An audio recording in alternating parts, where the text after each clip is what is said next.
We need to talk about the AI tools that you're using to make money online and figure out which one is the best tool or the one that you should be using to actually do the work that is going to make you money online. And I'm going to do that by showing you the one that I use and how I use it and why it's best for me. And by the end of this video, you're going to understand which one is going to be the best for you. Now we're going to take a look at 4 tools: Perplexity, Claude, Gemini, and ChatGPT. We're going to start with Perplexity, and as you can see, this is the very first screen. When you created your Perplexity account, you're seeing this screen because this is the very first time that I've ever logged into Perplexity. Not because I haven't heard of it, just because I have another tool that works better for me. So we'll go ahead and we'll walk through this, say continue and skip, because I want to get to the actual interface so I can use it. And then here we are. We have the interface. Now I have to become familiar with the interface and understand and learn how to use it. And this is going to be important by the time we get to the end of this video, because you're going to understand that what I'm looking at is completely foreign to me. Do I understand it? I get the basic idea, but I've never used it before. So if I'm going to use this for work, I need to first learn how to use it. Next up is Claude. Claude, I have the free plan. By the way, Perplexity, that's the free plan too. Claude, I have the free plan, and I've only used this once, and I used this to do a video here on the YouTube channel when I was comparing what I get from the tool that I use every day versus some prompts that I'd seen in a YouTube video that I was rather impressed with. So this is Claude. This is what it looks like. It's the free plan. And here's Gemini, and this is the free plan as well. I first started using Gemini way back when it was called Bard, when it was first released, and it was in the AI labs that Google had. Now everyone has access to it, and I've used it a few times, but honestly, every time I log into it, it seems like the user interface has changed a little bit, and they've added a few new features for me to try to figure out. Now, here's the tool that I use every day, ChatGPT. Is it the best tool? Maybe not. Probably not. Is it the best tool for me? Yes, because I use it every day. I use it every day to work and create content and to come up with ideas. AI, or ChatGPT as an AI, has become my chat buddy. It has become my partner in crime. It gives me the ability to have an assistant at any time that I can think with. I can work through a process of ideation that I've created by getting comfortable with the interface, by getting comfortable with the way that it answers, by expecting what it's going to say, being able to give it different input so I can change up that a little bit to get new answers. So hopefully it can help me focus and find the things I'm looking for, but not drastically changing everything I'm doing because I'm working. When I'm working inside of ChatGPT, I have a very specific rhythm because of the interface. The user interface is laid out in a certain way. It does change every so often, but I'm in there every day, so typically they're incremental changes. It's not so big like when I go to Perplexity, and now I'm looking at Perplexity, which is very similar to the one that I'm using, like switching from Safari to Chrome to Firefox, very similar, but it's not exactly the tool that I'm used to using when I'm actually working. So let's go back to ChatGPT and use a real example so you can just see the difference, and we can talk through this so you understand which is the best tool for you based on what and why I think ChatGPT is the best tool for me. So I'm going to click here on a Chrome extension called My Canned Responses, and I'm going to scroll down, and I'm just going to copy the prompt that I use for starting the ideation process or to begin thinking about outlining a blog post.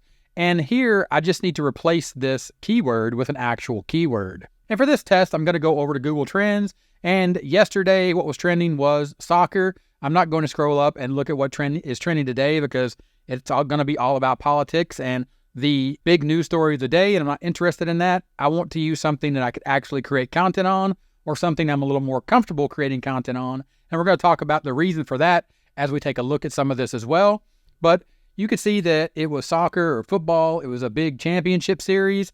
So I want to say, please list 30 LSI keywords that are closely related to how to teach a kid under 10 to kick the soccer ball or a soccer ball with both the right and left foot to score a goal.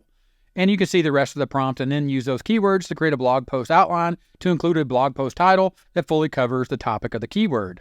I'm going to go ahead and press send, and this is going to be the conversation starter No other context required inside of ChatGPT, and I'm comfortable with that because I know or I have a feel for the results. It's going to list me the LSI keywords. Then it's going to start creating the blog post outline. And again, my eye is trained to this output. My eye for doing real work has been trained. So there is a difference at this point, and you need to understand the difference and the distinction of doing work, actual work by creating content versus looking at all the other tools out there and playing or messing around with them to try to figure out which one is the best. Here, I have exactly what I need, exactly what I'm expecting from ChatGPT. I have my list of LSI keywords. I have my blog post outline, introduction, section 1, 2, 3, 4, 5, 6, 7, and a conclusion, as well as some additional resources. And it gives me my next step, which I have laid out a series of prompts for because I know how to interact with ChatGPT and how to get the result that I'm looking for. I'm going to scroll back up and I'm going to copy and I'm going to take that same prompt back over to Perplexity. And I'm going to go ahead and press go or the arrow. And I think then this is going to start giving me the answer. Here are the 30 LSI keywords. Then it's going to give me the blog post outline. You can see it's basically the same. It's used Roman numerals here and AB versus what I'm used to seeing here with section 1, section 2, and a list of bullet points. So just right off the bat, again, I have to adapt my eye and then I have to figure out. And also, it's overloading me here because Perplexity is designed to give me related queries because it's designed or set up to be a search engine and it's designed to go search the internet for more related results. But do I really need those? Are they helpful? Most likely they could be. But when I'm talking about doing the work and the work that I have planned for today, then the best tool for me is ChatGPT because I know what to expect and it's giving me the information I need to start formulating the blog post. Coming back to Perplexity, if I set time aside to now that I have a Perplexity account, can I come here and can I play with this and figure out? And yes, I said play because at this point, if I'm going to use Perplexity to do real work, I have to play around with it. I have to get comfortable with it. I have to figure out what it can do, what it can't do, what type of information it's giving me, where it's leading me, how as an assistant it's trying to help me. And so I can put constraints on my time because remember, the job is not to sit here and play around with AI tools. It's to create content. That's my mission. That's your mission. If you're trying to make money, you're trying to create something. You're trying to create something helpful, something useful, something that solves a problem, just like the people that created Perplexity, just like the people that created Claude, just like the people that created Gemini and ChatGPT. They created a tool for you to use to help you solve your problem. Next up, we're going to go to Claude and we're going to paste in that same prompt and we're going to see what Claude gives us. Claude comes back and again, it's given us that same list of LSI keywords. It's numbered. All that's really good. Here again, Claude is following that Roman numeral layout, so it's very close to what I saw in Perplexity, but quite different again from what I'm used to in ChatGPT. And as you can see, Claude is more like ChatGPT, where it is just laid out that information and then it's expecting me to give it input to move on to the next step. But again, I have to adapt and I have to adjust to the way that this interface is giving me the information. Next up is Gemini, and before we even do Gemini, I'm pretty sure that Gemini, because it is Google search, it is going to incorporate search in its output because that is its main goal, is to give me the most fresh, up-to-date, or give me related information just like Perplexity, because Google is a search engine after all. Or let me take that back. Google originally started as a search engine, but search is still sort of their game, and they're trying to make sure that they win when it comes to AI and search when they're all added together. And Perplexity seems, or I've heard Perplexity seems to be winning in that right now. So here we are. We're looking at the LSI keywords. Here, it didn't number the keywords. It just gave them to me in bullet points. Then it came up with the blog post. It used 1, 2, 3, so it has that Roman numeral layout here as well. And it used these asterisks or these bullet points here to list out. No, they are asterisks. It used asterisks in the blog post outline. Did it give me any additional searches? It did not, but it does have a button here that says double check responses. And then again, that's where you get into all these different things that this can do. Modify response. You can judge it here, good or bad, provide feedback. You can also share and export. And it also even has this more button, report legal issues, copy. There's all these things going on here in this user interface that I have yet to figure out. I have access to all of my Google apps right here. If I go back to Perplexity, did Perplexity give me all those options? Down here, let's see, I have edit query. I can also click here and report. I can click here to rewrite, also has a share.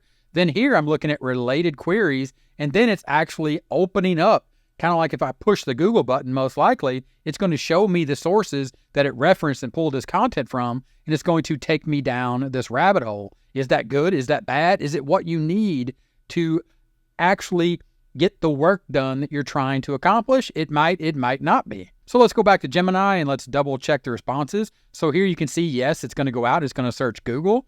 So it's going ahead and it's now looking for related topics. But you can see here it said no results found, understand the results. But then this little dialog box popped up down here. And again, if I'm writing this article for me, why ChatGPT is the best for me? Because I started with the keyword that I have, and I know next for me is to start writing the blog post, is to write the blog post introduction, and then come down here and write section 1 to actually create content. So ChatGPT is the best for me. Which one is the best for you? It's the one that you decide after spending time playing around and figuring out your workflow, your prompts for that platform. Now, that's not to say that you can't or you shouldn't take some time every day to play with all of the platforms. Whereas just like today, I made you this piece of content, but I also decided I was going to log into Perplexity for the first time. Now that I've seen it, it's intrigued me. So I'm going to set time aside in my day to go back and play with it. And again, I say play because it is a playground. I'm going to go in. I'm not going to use it today or tomorrow when I spend time trying to learn it. I'm not going to use it to work because it's the time I've set aside to play with it to see how it fits into my workflow. So then once I develop a workflow and I understand it and it understands me and I start getting the type of content that I want, that I can use, then I can interject it and say, does Perplexity take over for ChatGPT? Do I need to use Perplexity? Does Perplexity provide me a better result with this very specific use case? Then I'm going to use Perplexity for that. What about Claude? What about Gemini? The exact same thing. What about the other AI tools out there? And every time you see a AI list of tools that pop up that promise you riches or more productivity, you need to think, how am I going to use those tools? You also need to think, do I have time currently to go and play with those tools? Or do I need to set that aside for the time that I allocate and I'm able to focus on playing with those tools to see how they fit or if they fit and they give me the results I need to create content? Because AI is a tool to help you create, a tool to help you solve people's problems, because solving people's problems is how you make money online using AI tools.